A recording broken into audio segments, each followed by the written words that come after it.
কুয়ার মধ্যে পড়ে গেছে, আমি সহ্য করতে পারি নাই গো মা, এটা কেমন মানুষ। আমি তারে থাপ্পড় দিলাম, থাপ্পড় খায়া ইহুদি বলে ডাক দিয়ে বলে, ইহুদি রে, আমি অন্যায় করেছি, অপরাধ করেছি, কেন তোমার হাত দিয়া তুমি আঘাত করলা? তুমি যদি বলতা আমি আমার শরীরে আমার নিজের হাত দিয়ে আঘাত করতাম, তুমি কষ্ট পাইছো গো ইহুদি, আমারে মাফ করে দাও।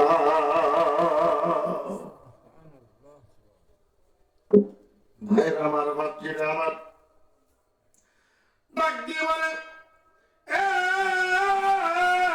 সন্তান, তুই কার গায়ে ভাত করছ?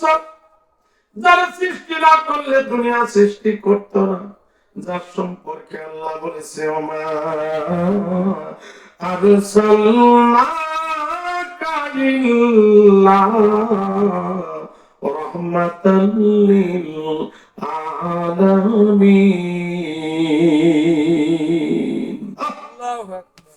সোনার মদিনা, আমার প্রাণের মদিনা, মদিনা মদিনা সোনার মদিনা, তোমরা যদি যাও গো মদিনা, তোমরা যদি যাও গো মদিনা, সালাতু সালাম গো আমার দরুদ সালাম গো আমার কয় নবীর রোজায়, তোমরা যদি যাও গো মদিনায়, ওই মদিনার উত্তর পাশে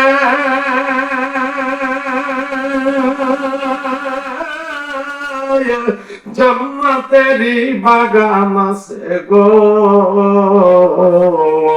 সেই বাগানে শুয়ে আছে, সেই বাগানে শুয়ে আছে মায়ার নবী মুস্তাফা, তোমরা যদি যাও গো মদিনা, সালাতু সালাম গো আমার, পড়েন সালাতু সালাম গো আমার দরুদ সালাম গো আমার কয় নবীর রওজায়, তোমরা যদি যাও গো মদিনায়, তোমরা যদি যাও গো মদিনায়, ওই মদিনার দোলা পানি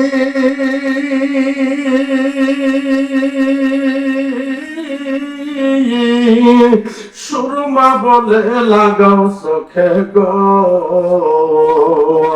খুলে যাবে অন্ধ চক্ষু, খুলে যাবে অন্ধ চক্ষু, দৃষ্টি পাবে ফিরিয়া, তোমরা যদি যাও গো মদিনায়, সালাতু সালাম গো আমার দরুদ সালাম গো আমার কয় নবীর রওজায়, তোমরা যদি যাও গো মদিনায়।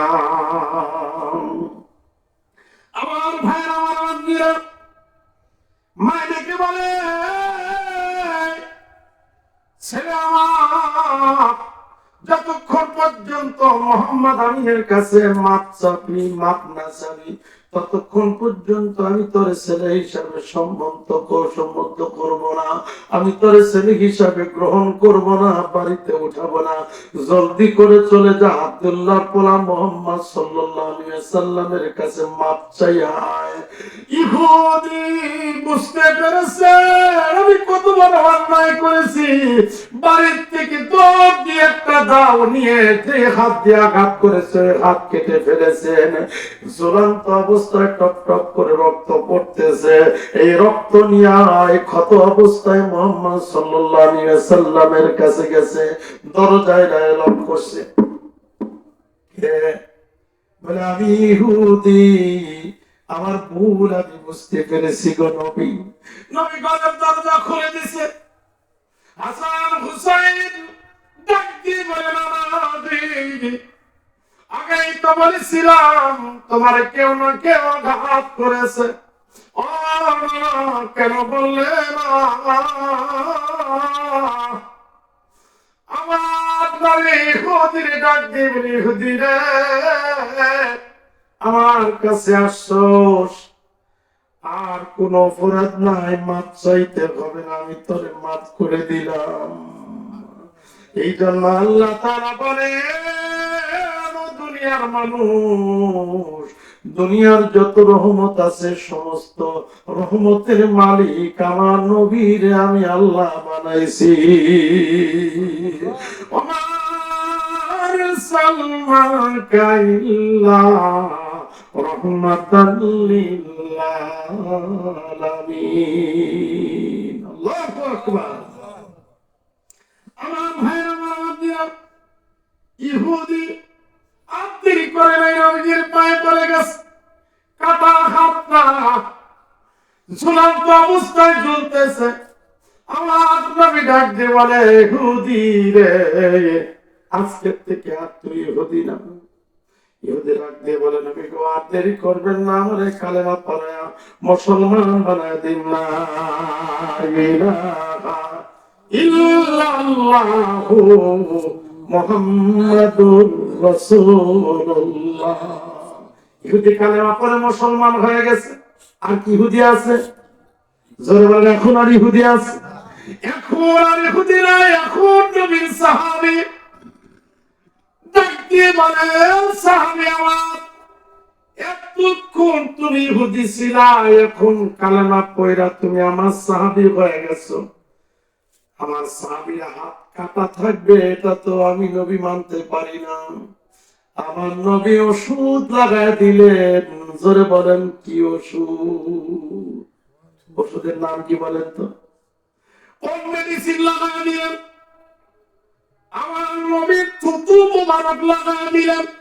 লাগাইয়া দেওয়ার সঙ্গে সঙ্গে আগের চাইতে আরো সুন্দর হয়ে গেছে। এ হচ্ছে রহমতের নবী, বরকতের নবী। আমার ভাইরা, আমার বাপজিরা, ওই নবীরে যতক্ষণ পর্যন্ত তোমরা আমরা ভালোবাসতে না পারবো গো, ততক্ষণ পর্যন্ত কুল ইন কুনতুম তুহিব্বুনাল্লাহ ফাত্তাবিউনি ইউহিব্বুকুমুল্লাহ ওয়া ইয়াগফির লাকুম যুনুবাকুম আল্লাহু গফুরুর রহিম। রাসূলের বিধান মানবে যখন, খোদাও হবে তোমারই আপন। এ জগৎ কলম সবই হবে তোমারই আপন।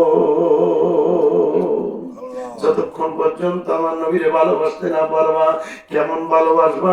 নিজের চাইতে না, সম্পদের চাইতে না, ছেলের চাইতে না, স্ত্রীর চাইতে না, মায়ের চাইতে না, বাবার চাইতে না, নিজের জীবনের চাইতে বেশি ভালোবাসতে হবে মুহাম্মাদুর রাসূলুল্লাহ সাল্লাল্লাহু আলাইহি ওয়াসাল্লামকে। জোরে বলেন সুবহানাল্লাহ। আমি আর কথা লম্বা করব না।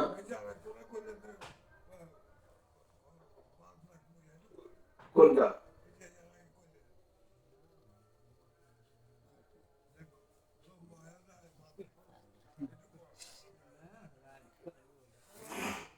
শোনার ভাইরা, আসলে কথা বলতে নিলে 1 নম্বর শ্রোতা বেশি লাগে, 2 নম্বর মাইক ভালো লাগে।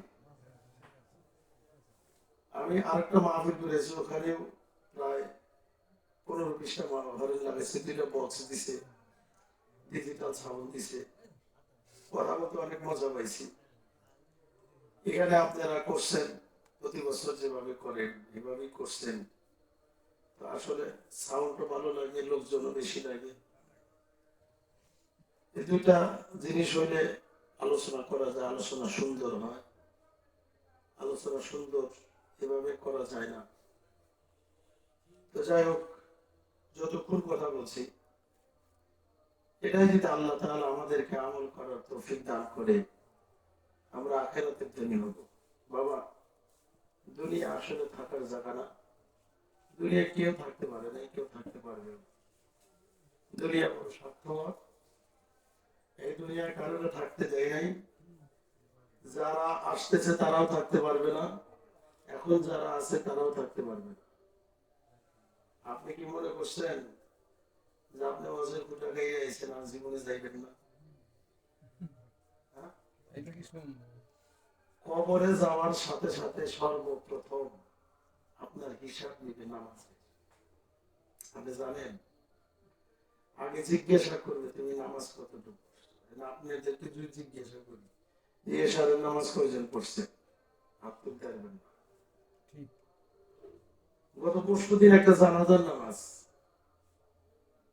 লোকটা মারা যাইতেছে না, অনেক কষ্ট হইতেছে, বাড়ির পাশেই তো বিভিন্ন দোয়া কালাম কোরআন শরীফ পড়ে হাত উঠাইছে, মহিলারা সবাই হাত উঠাইছে, দোয়ার মাঝখানে চলে গেছে, আত্মা বানায় গেছে। জানাজা নামাজে যারা শরীর হয়েছে তাদের মধ্যে অনেকে ফজরের নামাজ পড়ে নেয়, অথচ জানাজা নামাজ।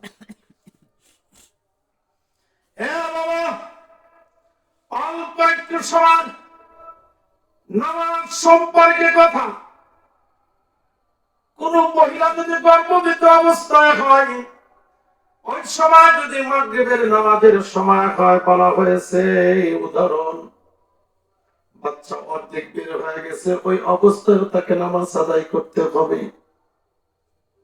কিন্তু অনেক মহিলা আছে দুনিয়ার কাজ করতে করতে, সংসারের কাজ করতে করতে, আরে আপনি পুরুষ কয়টা কাজ করেন, মেয়েরা সবচেয়ে বেশি কাজ করে, কিন্তু মেয়েদের কাজ অত ধরা যায় না, দেখা যায় না। আপনি তো এক চাকরি করে একবারে মানে চেতে পায়া না, স্ত্রীর উপরে কখনো প্রহার করবেন না, কোন সময় রাগ হইবেন না, কোন সময় সেইটা কথা বলবেন না, রাগান্বিত হইবেন না। আমার স্ত্রীরা স্বামীর সঙ্গে তুই তাই করে আলাপ কথা বলবেন না, স্বামীর সঙ্গে তুই তাই করে কথা বলবে, দুইটা গজব তার উপর নাজির হয়। এক নম্বর, এমন রোগ ওই স্ত্রীর উপরে আল্লাহ তাআলা দুনিয়ায় জীবিত থাকা অবস্থায় দেয়, কোন ডাক্তার কবিরাজ কোন ওষুধ থাকে না, এমন রোগ আল্লাহ দেয়। আর আখেরাতে আল্লাহ তাআলা তার কবর থেকে শুরু করে প্রথম স্টেশন ইমিগ্রেশন অন্ধকার কবর থেকে শুরু করে হাসরের মহাশাল পর্যন্ত আল্লাহ তাআলা কোন রহমতি তার উপর থাকে না। দুই তাই করে কথা বলে, আরো কত যে খারাপ ব্যবহার করে তার কোন সীমা আছে না? আছে না? তাইস মহিলা এরকম আছে না? অকর্ণা ফি বুয়ুতিকুন্না ওয়ালা তাবাররাসনা তাবাররুজাল জাহিলিয়াতিল উলা। পর্দা, পর্দা যে নারী না করবে তার নাম হচ্ছে দায়ুস মহিলা। দায়ুস মহিলা সম্পর্কে আল্লাহ বলেছেন, দায়ুস মহিলা কখনো আমার জান্নাতে যাবে না। জোরে কর নাউজুবিল্লাহ। বেপরদায় থাকা যাবে না, এই চেহারাটাকে অন্য পুরুষকে দেখানো যাবে না, হারাম। তো নামাজ নবীজি যাওয়ার সময় বলে গেছেন, নামাজ উম্মতের নামাজ। আপনি অসুস্থ, আপনি বলতেছেন আমি অসুস্থ, আমি বিমার, আমার হাত কেটে গেছে, পা কেটে গেছে, আপনি এই অবস্থায় ইন্তেকাল করেছেন, মনে করেন হাসরের মহাসাব শুরু হয়ে গেছে, জিজ্ঞাসা করবে আল্লাহ আপনারে কেন জোহরের নামাজ আদায় করস নাই, আসরে আদায় করস নাই, মাগরিবে খাইয়া ঘুমায়া পড়েছস, এসার খবর নাই। বান্দা বলবে আমি অসুস্থ ছিলাম। সঙ্গে সঙ্গে হযরতে আইয়ুব আলাইহিস সালাম রে আপনার সামনে হাজির করা হবে। আইয়ুব রে, তোর শরীরে কোথায় কোথায় ক্ষত ছিল? বলে আমার জিহ্বাটা ছাড়া শরীরের সব জায়গায় ক্ষত বিক্ষত ছিল। আল্লাহ গো, আমি এক ওয়াক্ত নামাজও কাজা করি না। ডাক দিবে বিবি আসিয়ারে, আসিয়ারে ডাক দিবে ফেরাউনের স্ত্রী, আসিয়ারে ডাক দিবে, আসিয়ারে যখন তোমার একটা তক্তার উপরে প্যারাক মেরে আরেকটা তক্তার উপরে প্যারাক মেরে পিঠের নিচে একটা দিল, বুকের উপরে একটা দিয়া চাপা দিয়া বেল দিয়ে কষে দড়ি দিয়ে বেঁধে মরুভূমির মধ্যে তোমাকে যখন টানতেছিল, তোমার শরীর ঝাঁঝরা হয়ে গিয়েছিল, প্যারাগের আঘাতে আঘাতে শরীর ঝাঁঝরা হয়ে ক্ষত বিক্ষত হয়ে রক্তাক্ত করে মরুভূমির মাটি লাল হয়ে গেছিল। আসিয়া তখন কোন নামাজ রক্ত ছিল? ও আল্লাহ, তখন জোহরের নামাজ উত্তপ্ত রৌদ্রের মধ্যে আমার টানতেছিল, আমি তখন